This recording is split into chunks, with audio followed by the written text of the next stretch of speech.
ഇന്നലെ വലിയ വാചകങ്ങൾ അടിക്കുന്ന കേട്ടല്ലോ, വലിയ പഞ്ച് ഡയലോഗാണ് അങ്ങോട്ട് കാച്ചിയത് കേട്ടോ. അജിത് കുമാർ ആ വേദിയിൽ ഇരിക്കുമ്പോൾ പോലീസ് അസോസിയേഷന്റെ സമാപന സമ്മേളനം കേട്ടോ, സംസ്ഥാന സമ്മേളനത്തിന്റെ സമാപനം. അതിൻ്റെ ഇടയിലാണ് ഇങ്ങനെയുള്ളവരെ അങ്ങ് ചെയ്തുകളെയും ഇങ്ങനെ മൂക്ക് കണ്ടിച്ചുകളെയും ചെത്തുകളെയും എല്ലാം പറഞ്ഞു കേട്ടോ. ഇത് പറഞ്ഞു, അത് എല്ലാം പറഞ്ഞു. ഉടനെ എന്തോ പോലീസുകാരെ കൈയടിക്കുകയാണ്. ഇതിലെല്ലാം പോലീസുകാരിരിക്കുന്നല്ലേ. ഈ അജിത് കുമാറിനെ ഇരുത്തിക്കൊണ്ടാണ് ഈ പോലീസുകാർ മുഴുവൻ അവിടെ ഇരുന്ന് കൈയടിക്കുകയാണ്. ഇത് കേട്ടിട്ടുണ്ട്. അങ്ങനെ വേണം, ഇങ്ങനെ വേണം, ഞാൻ ഇപ്പം റെഡിയാക്കളയും.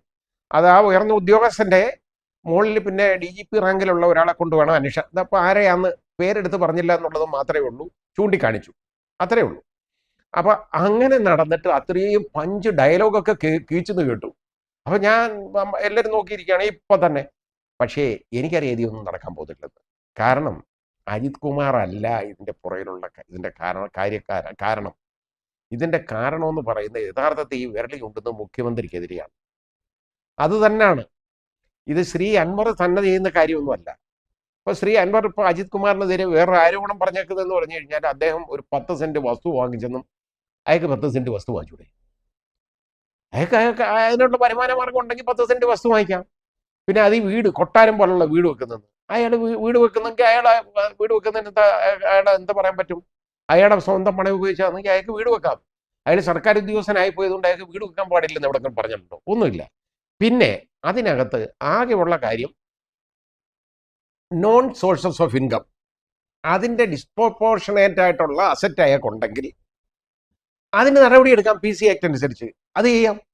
അതല്ലാതെ വേറെ എന്ത് ചെയ്യാം? PC ആക്ട് അനുസരിച്ച് കേസെടുക്കണം അങ്ങനെ ഉണ്ടെങ്കിൽ. അതുകൊണ്ടല്ലാതെ ഇതിന് ഇങ്ങനെയുള്ള അന്വേഷണമൊന്നും അതിനകത്ത് വരുന്നില്ല. ഇതിനകത്ത് എന്തോ അന്വേഷണം? ഇതിനകത്ത് അന്വേഷിക്കണമെങ്കിൽ യഥാർത്ഥത്തിൽ PC ആക്ട് അനുസരിച്ച് ഉള്ള നടപടിയായി എടുക്കാൻ ഒക്കുള്ളൂ. ഒരു ആരോപണം മാത്രമേ ഉള്ളൂ. അത് ഇത്രയും വർഷങ്ങളായിട്ട് സർവീസ് ഇരിക്കുന്ന ഒരു ഉദ്യോഗസ്ഥന് ഇന്ന് വരെ സമ്പാദിച്ചേക്കുന്ന എല്ലാം കൂടെ സ്വരുക്കൂട്ടി അയാൾക്കൊരു വീട് വെക്കാൻ പാടില്ലേ? അത് ഈ പറയുന്നതിലൊന്നും അർത്ഥമില്ല. ബാക്കി കൊലക്കേസിനകത്ത് ഏതാണ്ട് സ്ഥാനമുണ്ടെന്നും അങ്ങനെ ഉണ്ടെന്നും ഇങ്ങനെ ഉണ്ടെന്നും ഒക്കെ പറയുന്നത് യഥാർത്ഥത്തിൽ അതൊക്കെ കേട്ടുകേഴ്വിയാണ്, ഹിയർസയാണ്.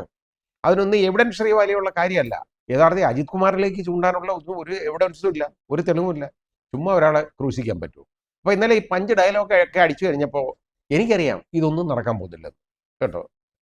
ഞാനിത് പിന്നെ ശ്രദ്ധിക്കാനേ പോയില്ല.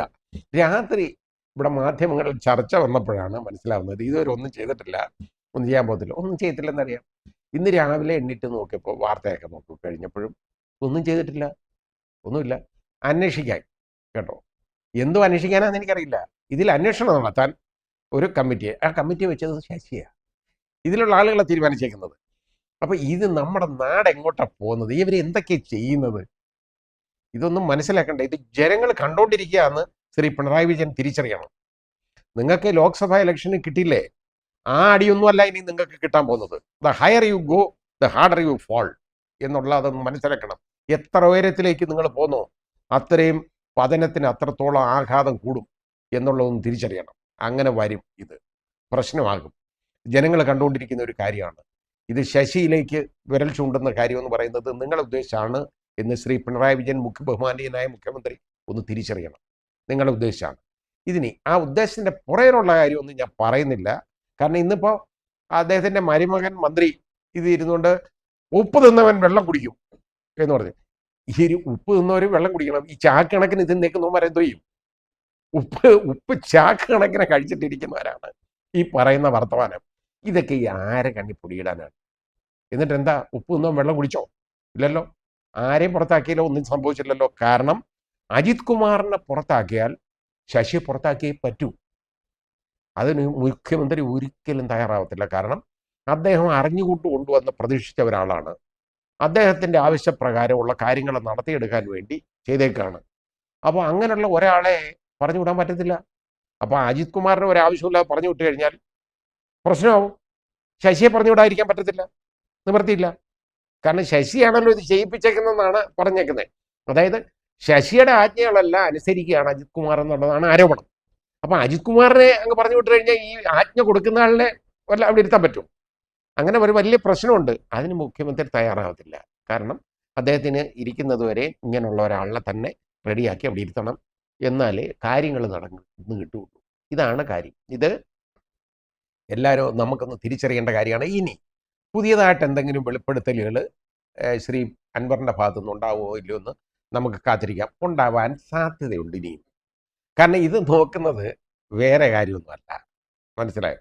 ഇത് ഈ ശ്രീ പിണറായി വിജയനെതിരെയുള്ള ഒരു അത് ശശി മൂലം ഉള്ള യഥാർത്ഥത്തിൽ അദ്ദേഹത്തിനെതിരെയുള്ള ആരോപണങ്ങളാണ്, അല്ലാതെ വേറെ ആരെയുമല്ല.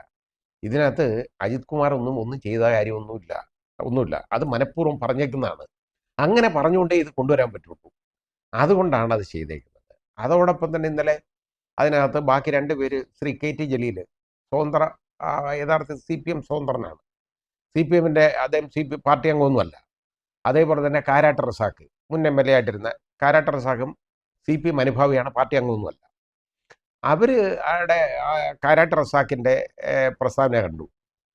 പറഞ്ഞേക്കുന്നതെന്ന് പറഞ്ഞാൽ ഞങ്ങളൊക്കെ ഉണ്ടല്ലോ, അതായത് ഞാൻ, അതുപോലെ ശ്രീ ജലീൽ, അൻവർ, ഞങ്ങളാരും ഈ CPMൻ്റെ മണ്ഡലം ഞങ്ങൾക്ക് കനിഞ്ഞനുഗ്രഹിച്ച് തന്ന് ഞങ്ങളെ മത്സരിപ്പിച്ച് ഞങ്ങൾ ജയിച്ചൊന്നുമല്ല. ഞങ്ങൾ സ്വന്തമായിട്ട് വെട്ടിപ്പിടിച്ചതാണത്.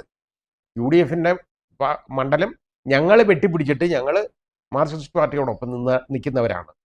അതിന് ഞങ്ങൾക്ക് പ്രത്യേകിച്ച് നിങ്ങൾക്ക് തന്നിട്ടൊന്നുമില്ല എന്നുള്ള ഒരു കാഴ്ചപ്പാട് വന്നു.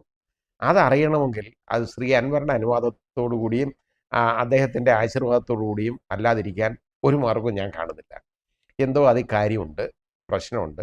ശ്രീ ശശിയുടെ കയ്യിൽ നിന്നുള്ള, ശശിയുടെ കയ്യിൽ നിന്നുള്ള ഈ പെരുമാറ്റം ഇവർക്ക് ആർക്കും സഹിക്കാൻ പറ്റുന്നില്ല എന്നുള്ള ഒന്ന് വന്നിട്ടുണ്ട്.